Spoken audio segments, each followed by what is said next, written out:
আমরা যখন কম্পিউটার জয় স্কুলে পড়তো, কম্পিউটার নিয়ে আসতো, নাড়াচাড়া করে দেখতাম, সে আমাকে বসিয়ে দিল, কিভাবে টাইপ করতে হয় একটা প্রোগ্রাম দিয়ে দিল, আমি বসে বসে টাইপ করা প্রথমে শিখলাম। আমি এবং আমার বান্ধবী বেবি মওদুদ, আমরা দুজনই বলতে গেলে জয়ের ছাত্রী ছিলাম। এরপর আমরা অ্যাপেল কিনলাম, সেখানে আমরা বাংলায় আমাদের অফিসের কাজ করার সাথে সাথে, পার্টির কাজের সাথে সাথে নিজেরা বসে বসে কম্পিউটার শিক্ষা নিলাম। 96 সালে যখন সরকার গঠন করলাম, তো তারই পরামর্শে আমাদের তখন মাননীয় অর্থমন্ত্রী ছিলেন কিবরিয়া সাহেব, যাকে 2005 সালে অত্যন্ত নির্মমভাবে বিএনপি গভর্নমেন্টের সময় গ্রেনেড মেরে হত্যা করা হয়েছিল, এটা আপনারা জানেন। এই কিবরিয়া সাহেবকে আমি বললাম যে এই কম্পিউটার থেকে আমাদের ট্যাক্স তুলে দিতে হবে, এটা সার্বজনীন করতে হবে, এবং তাহলেই মানুষ ব্যবহার করবে। পরামর্শটা জয় আমাকে দিয়েছিল, এবং সেই মোতাবেক আমরা কম্পিউটারের উপর থেকে সমস্ত ট্যাক্স আমরা তুলে দিলাম, এবং কম্পিউটার শিক্ষাটা কিভাবে করা যায় তার ব্যবস্থা আমরা নিতে শুরু করলাম। আমাদের উদ্যোগে আমরা প্রায় 10,000 কম্পিউটার কিনবো একটা প্রকল্প নিলাম। অনেক সহযোগী দেশ আমাদের কাছে এগিয়ে এলো। নেদারল্যান্ড আমাদেরকে 10,000 কম্পিউটার দেবে, আমরা প্রায় অর্ধেক দাম দেব, অর্ধেক তারা অনুদান দেবে। শুধু একটাই শর্ত ছিল, তাদের কাছ থেকে কিনতে হবে।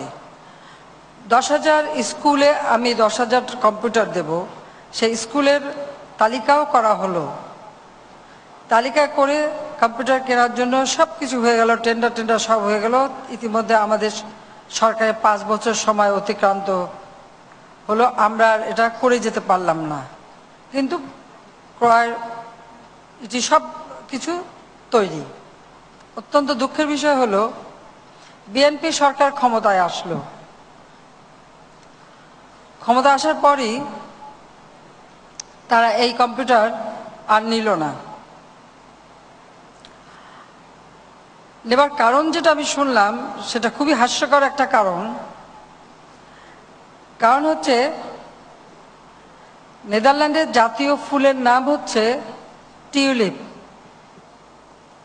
আমার ছোট বোন রেহানা, সে যখন নেদারল্যান্ডে গিয়েছিল, ওই টিউলিপ ফুল দেখেছে। তার মেয়ে হওয়ার পর মেয়ের নাম রেখেছে টিউলিপ।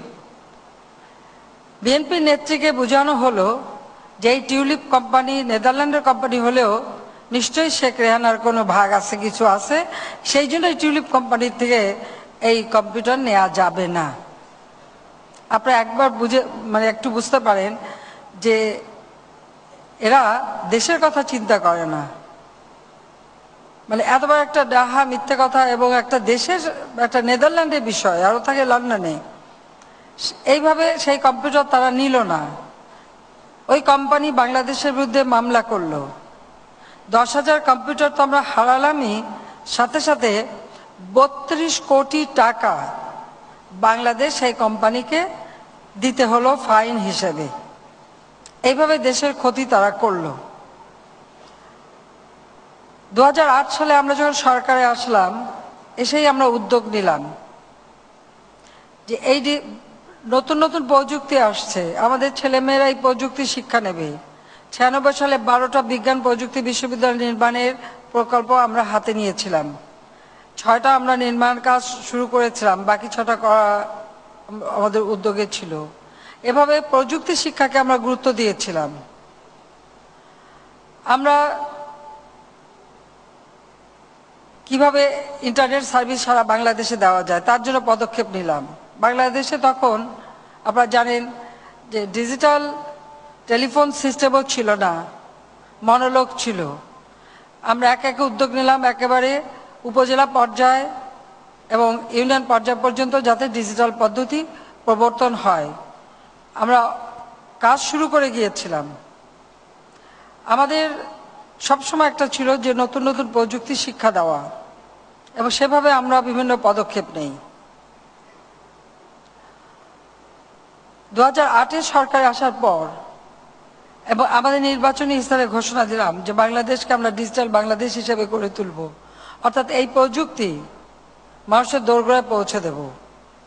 একটা মোবাইল ফোন একটাই মাত্র কোম্পানি ছিল বিএনপির আমলে, কারণ ওই বিএনপির একজন মন্ত্রী, তিনি আবার পররাষ্ট্রমন্ত্রী ছিলেন, তার কোম্পানি ছিল।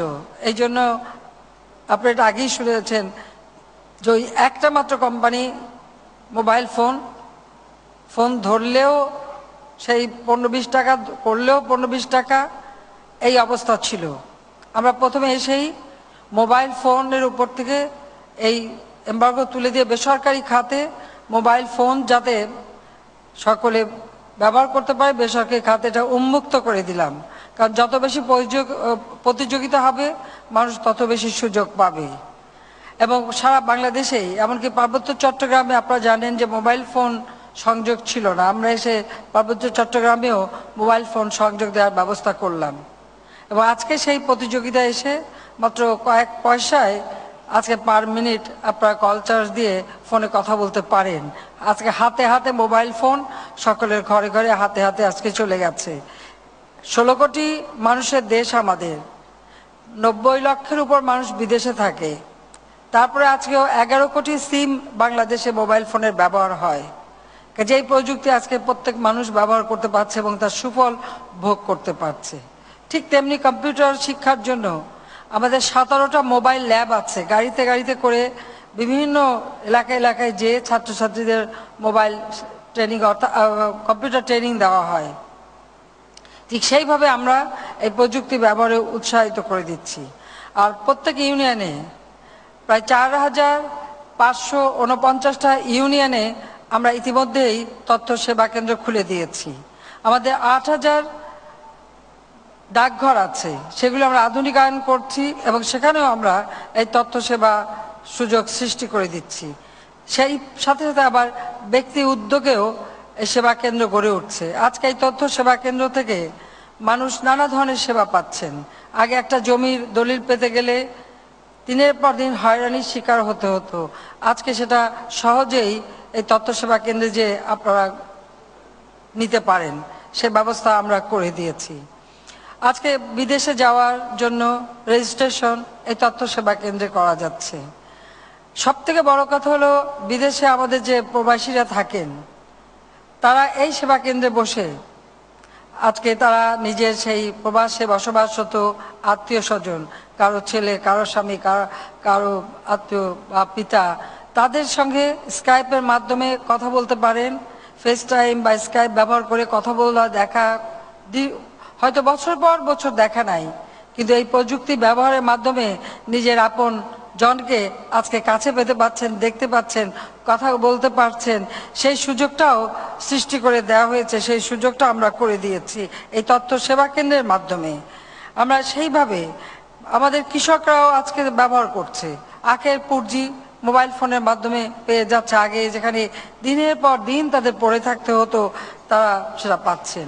পরীক্ষার জন্য ভোট অথবা ইউনিভার্সিটি, স্কুল, কলেজ, বিভিন্ন জায়গায় ভর্তির ফর্ম, পরীক্ষার রেজাল্ট সবকিছুই মোবাইল ফোন বা অনলাইনে আপনারা পেতে পারেন।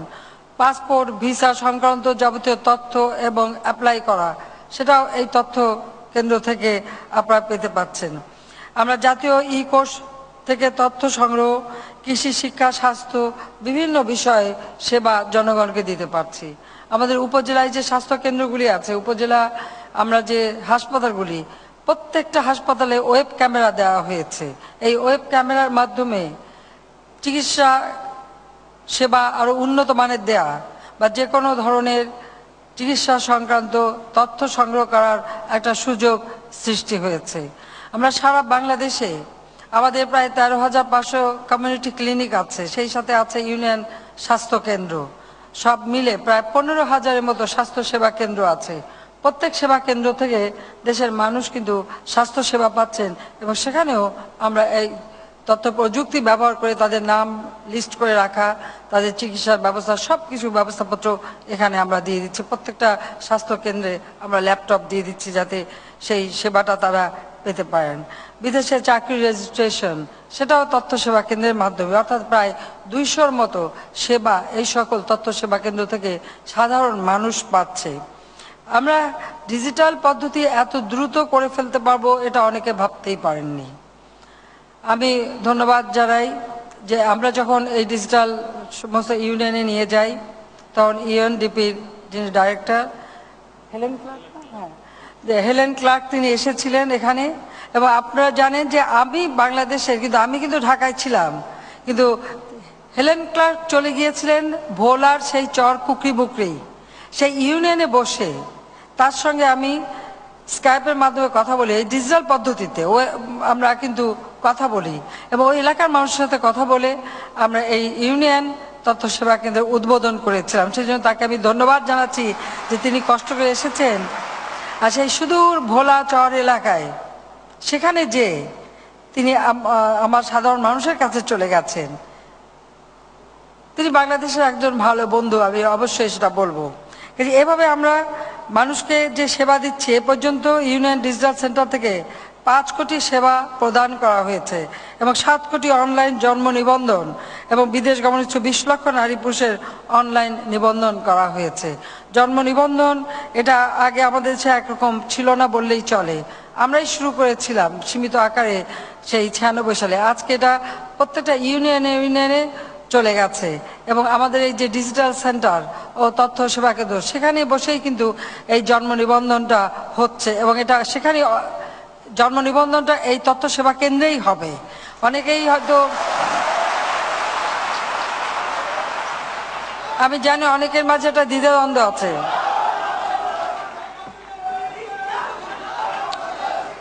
এটা শুধু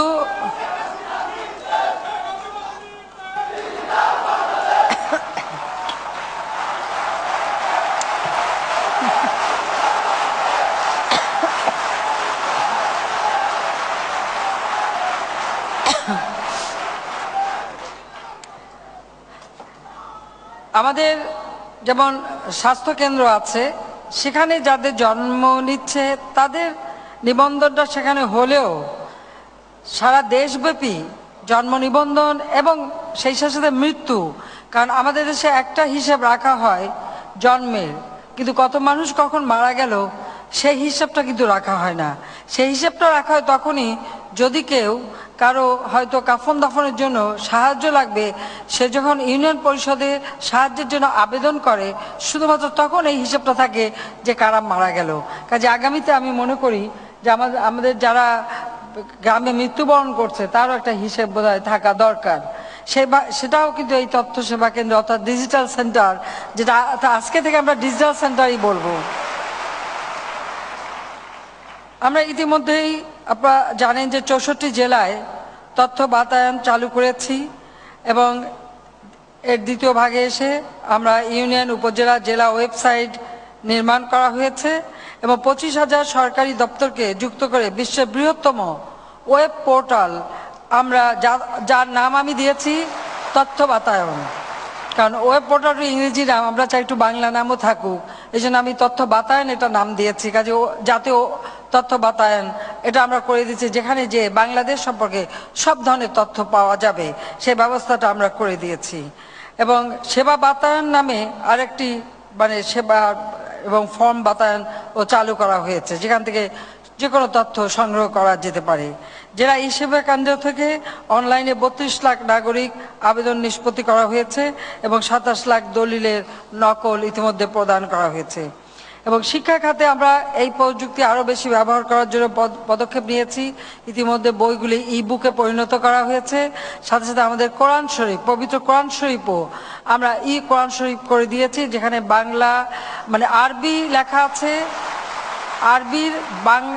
আরবির বাংলা উচ্চারণ দেওয়া আছে, অর্থ দেওয়া আছে, ইংরেজি উচ্চারণ দেওয়া আছে, ইংরেজি অর্থ দেওয়া আছে।